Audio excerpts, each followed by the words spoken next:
नमस्कार दोस्तों, स्वागत है आपका 69,000 शिक्षक भर्ती परीक्षा के अपडेट न्यूज में। तो कल लीगल टीम के सदस्य जो कि के न्यूज चैनल पर इनका थर्ड काउंसलिंग रिक्त सीटों पर बात करने के लिए मीडिया द्वारा बुलाया गया था, जिस पर इन्होंने अपनी बात को अच्छी तरीके से रखा। और टीम की ओर से भी कहा जा रहा है कि सभी प्रतीक्षारत साथी एकजुट रहें व अपने जिलों में RTI डाल करके कुल रिक्त पदों की संख्या दोबारा निकलवाएं, तोड़ने वालों से दूर रहें। वहीं गोरखपुर के लीगल टीम की बात करें, उदय प्रताप सिंह की ओर से कहा गया है, SCRT से पता चला है कि 4,631 सीट जो वायरल हुआ है उसमें अभी 1,500 सीट प्लस 1,133 और भी कुछ सीटें ऐड होंगी। कोई भी साथी परेशान ना हो। इन्होंने लिखा है, कल मैं लखनऊ में ही था, किसी भी साथी को परेशान होने की ज़रूरत नहीं है। मेरी और मेरी टीम की यही कामना है कि ज़्यादा से ज़्यादा सीट पे काउंसलिंग हो, हम सब एक साथ रहें, एकजुट रहें। इन्होंने नीचे लिखा है कि सीटों की जो संख्या है 4,631 प्लस 1,500 फिर प्लस 1,133 प्लस 1,000 बराबर 8,264 कुल प्लस करने के बाद फिर बेस्ट ऑफ लक लिखा है इन्होंने। कल सभी लीगल टीम यही कह रही है कि जैसा कि आपको RTI जो पहले निकाला गया था दोनों काउंसलिंग का, तो उसको भी भेज दिया गया है। इसके अलावा जो पेपर के कटिंग थे फर्स्ट काउंसलिंग के, सेकंड काउंसलिंग के, उसको भी भेज दिया गया है SCRT। हालांकि वहाँ के अधिकारी दबाव में दिखे हैं क्योंकि सीटें जो 5,000 बताई जा रही जोड़ने के बाद वो कम है, वो भी जानते हैं। उन्होंने भी यही कहा है कि सीटों की संख्या बढ़ेगी। फिलहाल बात कर लेते हैं इस वाले मैटर पे, जिसमें बताया जा रहा था कि 69,000 शिक्षक भर्ती में खाली रह गए हैं सामान्य श्रेणी के 4,000 पद। तो देखिए, ये सामान्य श्रेणी नहीं, ये क्या होता है कि जो सीट खाली होती है उसको आरक्षण के नियमानुसार फिर से बांटा जाएगा। तो ये 4,000 में जनरल की सीट, OBC की सीट और SC की सीट, इस हिसाब से ये बटेंगे। तो ये इसको कई लोगों ने ये सोचा सिर्फ सामान्य श्रेणी के लिए है, सिर्फ सामान्य श्रेणी के लिए नहीं है। ये लिखा जाता है क्योंकि जब रिक्त सीटें होंगी तो उस पर अब आरक्षण काम नहीं करेगा, बाद में सीटें एकत्र करके अब फिर से आरक्षण उस पर लगाया जाएगा, जैसा मंत्री जी भी बोल चुके हैं। वहीं कुछ लोगों द्वारा कोर्ट का रास्ता चुनने पर लीगल टीम के सदस्यों ने नाराजगी जताई। कारण क्या है कि कोर्ट में अधिकारियों के पास इतने रास्ते होते हैं कि वो बता देंगे कि सीट इतनी है, इसलिए जो काम रिक्वेस्ट से या विनती करके हो सकता है वो कोर्ट के माध्यम से नहीं हो सकता है। और कोर्ट भी कोई वो नहीं है कि वो सीटों को मांग ही ले, वो भी खारिज भी कर सकती है। इसलिए जब आसानी से काम हो जा रहा है मुख्यमंत्री जी से मिलने पर या फिर विभाग के अधिकारियों से मिलने पर, तो कोर्ट का कोई इसमें चक्कर ही नहीं रहना चाहिए, क्योंकि मैटर ये लटक सकता है। तो ये लिखा, कोर्ट का नाम ना ले, अन्यथा कुछ भी हाथ नहीं लगेगा, बस सभी के संघर्ष से सीट की संख्या अधिकतम होगी। ये लीगल टीम की ओर से जारी किया गया पोस्ट जिसमें कहा गया है कि कृपया करके कोर्ट कचहरी के चक्कर में ना पड़ें, ये सीट आसानी से जुड़ जाएगी। अधिकारी भी आशावान्वित जो बयान दे रहे हैं।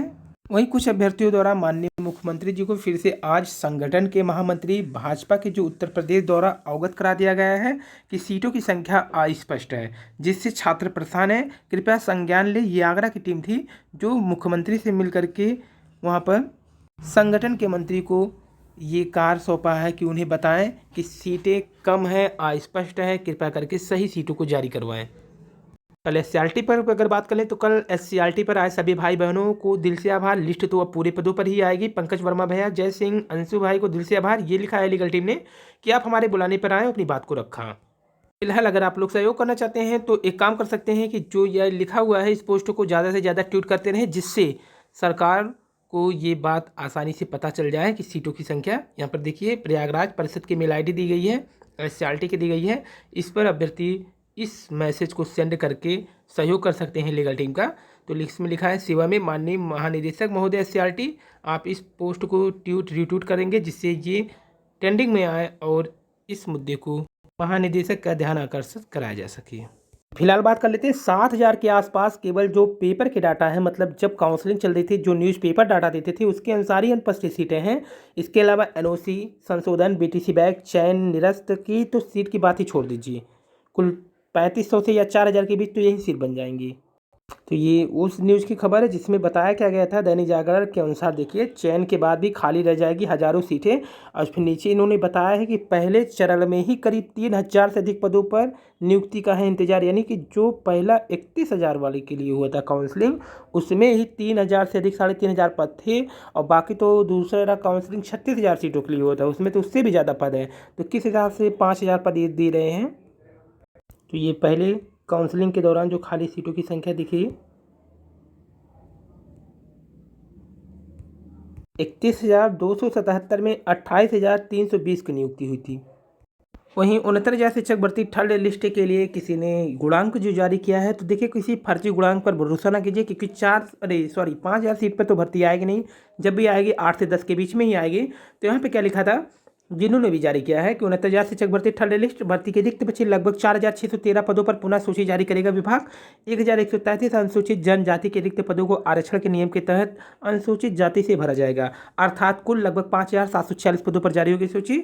ये अरविंद कुमार यादव ने जारी किया था। फिर उन्होंने लिखा कि पहले के कटाप इन्होंने जो जारी किया था 67.10 पर रिजर्व का, ओबीसी के लिए 66.73, एससी के लिए 61.01 पर इन्होंने कट ऑफ जारी किया था। फिर बाद में इन्होंने अपने कट ऑफ को चेंज किया, फिर इन्होंने 66.60 कर दिया जनरल का, ओबीसी के लिए 66.30, एससी के लिए 61.30 जारी किया। लेकिन फिलहाल इस कटाप पर भरोसा ना करिए, क्योंकि कटाप अनुमानित होता है, कोई बता नहीं सकता है। और ये इसलिए ना भरोसा कीजिए क्योंकि सीटों की संख्या जब 8 से 10,000 के बीच है, तो 4,000 सीटों के लिए आप कटाप क्यों देख करके परेशान हो रहे हैं। आइए आज की हेडलाइंस अब देख लेते हैं दिन भर की न्यूज़ की। तो 2018 में 1953 पदों के लिए हुई थी परीक्षा। जांच में धांधली की पुष्टि पर अधीनस्थ सेवा आयोग ने लिया बड़ा फैसला। ग्राम विकास अधिकारी पद के लिए हुई भर्ती परीक्षा रद्द। किसके लिए कितने पद थे, तो यहाँ पे देखिए 1,527 पद ग्राम पंचायत अधिकारी के लिए, 362 पद ग्राम विकास अधिकारी के लिए, 64 पद पर्यवेक्षक यानी समाज कल्याण के लिए। भर्ती में कब क्या हुआ, भर्ती के लिए विज्ञापन निकाला गया था जून 2018 में, यानी कि टेट के पहले। रजिस्ट्रेशन 30 मई 2018 से हुआ था। आवेदन की अंतिम तारीख 29 जून थी। और शासन ने 20 मार्च 2020 को एसआईटी गठित कर दिया था। तो यहाँ पर अब 20 मार्च 2020 को दिया था एसआईटी जांच, जिस पर ग्राम विकास अधिकारी पद के लिए हुई भर्ती निरस्त कर दिया गया। वहीं भर्ती निरस्त करने से कई अभ्यर्थियों को काफ़ी दुख हुआ, जिसके कारण बीडू 2018 में चयनित शिवांगी गुप्ता ने परीक्षा निरस्त होने की नोटिस आने के बाद खुशी कर ली। 29 अगस्त 2018 को परिणाम जारी हुआ था। अब तक चयन का इंतजार। कला संकाय में 67% शिक्षकों के पद हैं रिक्त, जबकि हिंदी में कुल रिक्त पद है 5, जबकि मध्यकालीन में 24 पद, संगीत में 5, दर्शन शास्त्र में जो है 17, फिजिकल एजुकेशन में 10, राजनीतिक में 22, मनोविज्ञान में 16, संस्कृत में 24, समाजशास्त्र में 4, उर्दू में 9 और दृश्य में 5, प्राचीन इतिहास में 32, मानव विज्ञान में 3, अरबी में फारसी में 8, अर्थशास्त्र में 20, शिक्षा शास्त्र में 20, अंग्रेजी में 32, भूगोल में 16। रोस्टर तैयार होने के बाद जब नई नियुक्ति की प्रक्रिया शुरू की जाएगी, तो विभिन्न विभागों में शिक्षकों की कमी पूरी की जाएगी।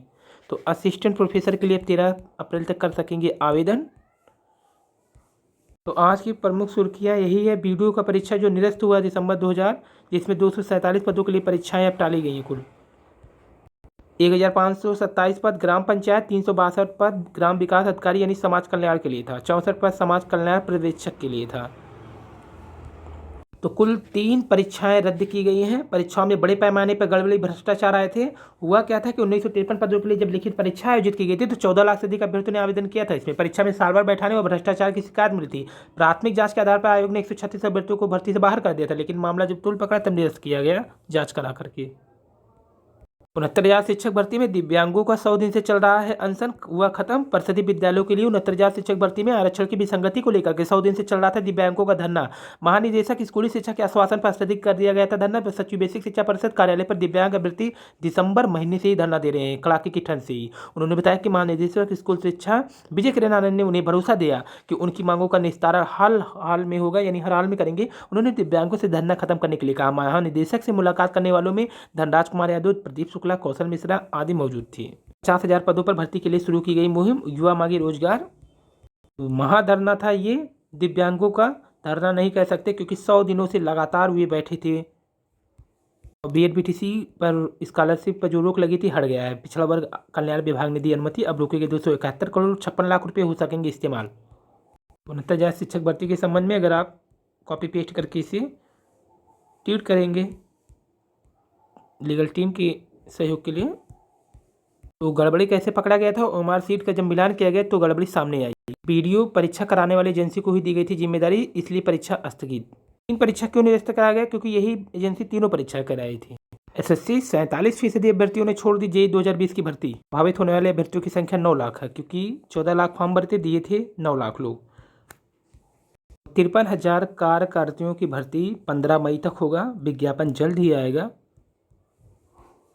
स्कूल बंद होने से भड़के प्रबंधक का वीडियो वायरल, कहा अब विद्यालय बंद किए तो असंवैधानिक कदम उठाएंगे। और कोर्ट को गुमराह करने, आदेश का अनुपालन करने पर शिक्षा महानिदेशक को कड़ी फटकार लगाई गई। काफी देर तक कोर्ट रूम में ही बैठाए रखी जज ने। 18 राज्यों में मिला पहले से ज्यादा खतरनाक दोहरे म्यूटेंट वाला वायरस।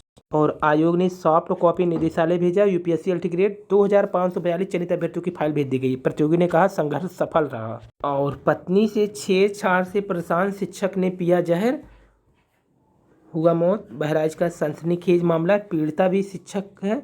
तो सुसाइड नोट में सामने आई पीड़ा आरोपी देते थे हत्या और दुष्कर्म की धमकी। शिक्षक ने सुसाइड नोट में लिखकर आरोप लगाया कि पड़ोस में रहने वाले 4 लोग नीरज कुमार, अनिल कुमार, मोहम्मद आरिफ और नारायण सेवक आए दिन उसकी पत्नी से छेड़छाड़ करते थे। विरोध करने पर जान से मारने की धमकी देते थे। पत्नी के साथ दुष्कर्म करने की धमकी दे जाती थी। इससे परेशान होकर के जहर पी रहा हूँ, ये लिखा शिक्षक ने।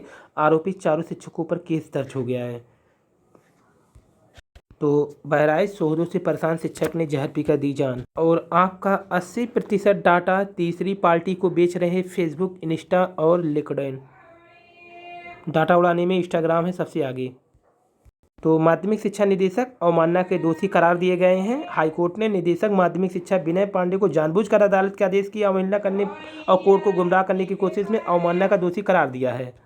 चयन हो जाने से मात्र नहीं मिलता नियुक्ति का अधिकार। इलाहाबाद हाईकोर्ट ने कहा है कि चयन हो जाने से मात्र अभ्यर्थी को नियुक्ति पाने का अधिकार नहीं मिल जाता। कोर्ट ने अल्टीग्रेड सहायक अध्यापक कृषि भर्ती में चयनित अभ्यर्थियों को कॉलेज आवंटित करने की मांग को दाखिल याचिका खारिज कर दी। कोर्ट ने कहा कि चयन परिणाम नियमानुकूल पदों पर सापेक्ष नहीं घोषित किया गया, ऐसे अभ्यर्थी को राहत नहीं दी जा सकती। आदेश न्यायमूर्ति यशवंत वर्मा ने संतोष कुमार की याचिका पर दिया। और जस्टिस NV रमन्ना हो गए अगले मुख्य न्यायाधीश। तो 69,000 शिक्षक भर्ती सकारात्मक रही है, पूरे पदों पर ही लिस्ट आएगी। वहीं प्रतियोगी छात्र ने लगाई फांसी, सुसाइड नोट में लिखा मैं नौकरी नहीं पा सकता। पिछले 6 साल से छोटा बघाड़ा में रहकर प्रयागराज में तैयारी कर रहा था अखिलेश, घर में मचा कोहराम।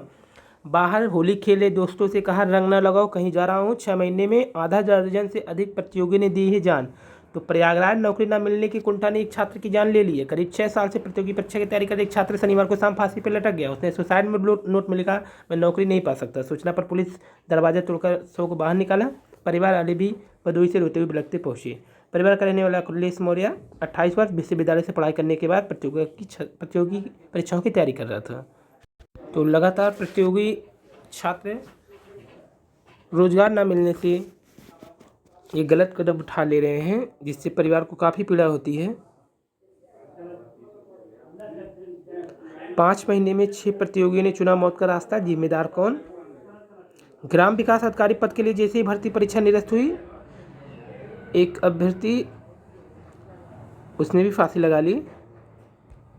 तो कृपया करके कोई भी गलत कदम न उठाएं, क्योंकि नौकरी ही एकमात्र जीवन का रास्ता नहीं होता है। परेशानियां, संघर्ष, सुख दुख जिंदगी का हिस्सा होता है, इसलिए अपने परिवार को पीड़ा न पहुँचाए, ऐसा कोई भी कदम न उठाएं। ये थी आज की वीडियो पसंद आए लाइक करिए। धन्यवाद। Thank you.